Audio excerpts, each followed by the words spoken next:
guys! Good morning sa inyong lahat. So, meron na naman tayong tutorial ngayon. Gusto ko lang i-share sa mga hindi pa nakakaalam. Alam kong sobrang dali lang ito. So, para doon sa mga hindi pa nakakaalam, ayan, para sa inyo ang video ito. And then, sa alam na, pwede nyo i-skip ang video ito at hanap na lang kayo ng video na naayon sa gusto ninyo. So, guys, eto guys, paano tayo mag-unfollow ng ating mga following sa Facebook? Di ba guys, kapag naka 5K following na tayo sa Facebook, ayan, hindi na tayo makapag-follow ng iba. Ayan, akala ko kasi dire-diretso yun. Tapos nung mag-follow na ako, tapos sinasabi na may limit nga daw, naka 5K na daw ako na na-follow. Ayan, kailangan natin magbawas, di ba? Kung medyo may katagalan na yung mga finalo nyo, tapos hindi naman kayo pina-follow back, ayan, pwede nyo siyang tanggalin.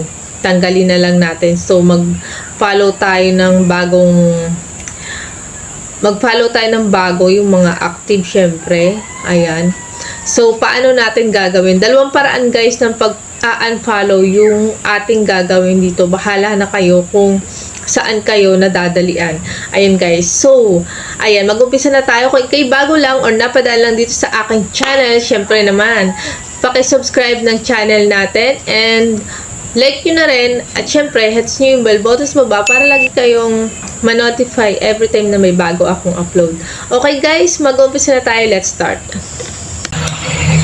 Unang-una natin gagawin guys, pumunta lang tayo sa Facebook.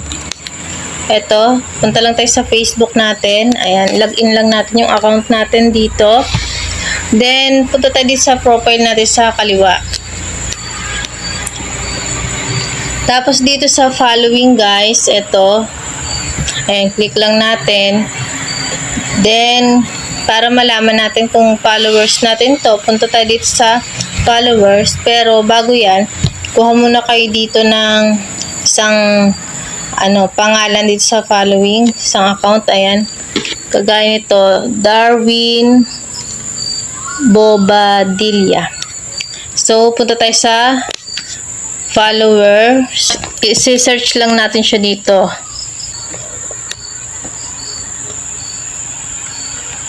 Ayan, Darwin, tapos Bobadilla.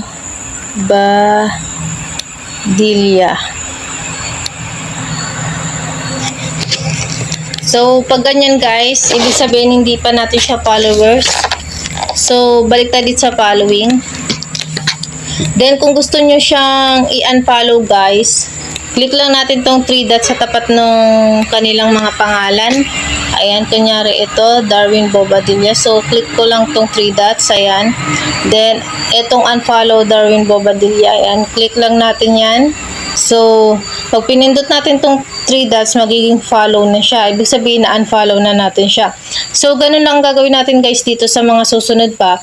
Then, may isa pa akong paraan na madali kung paano makapag-unfollow ng madalian lang.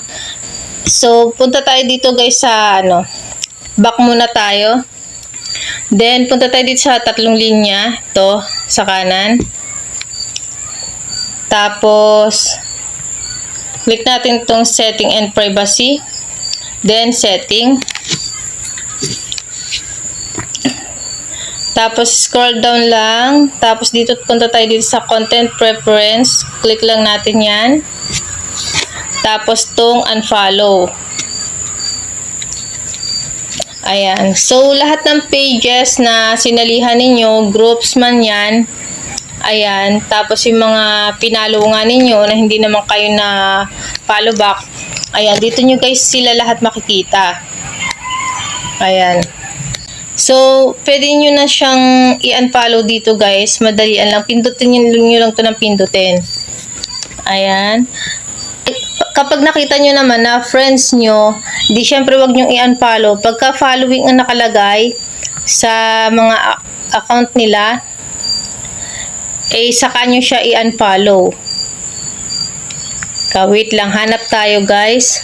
Kasi yung iba guys pagka pumunta sila sa dito, puro following lang yung makikita.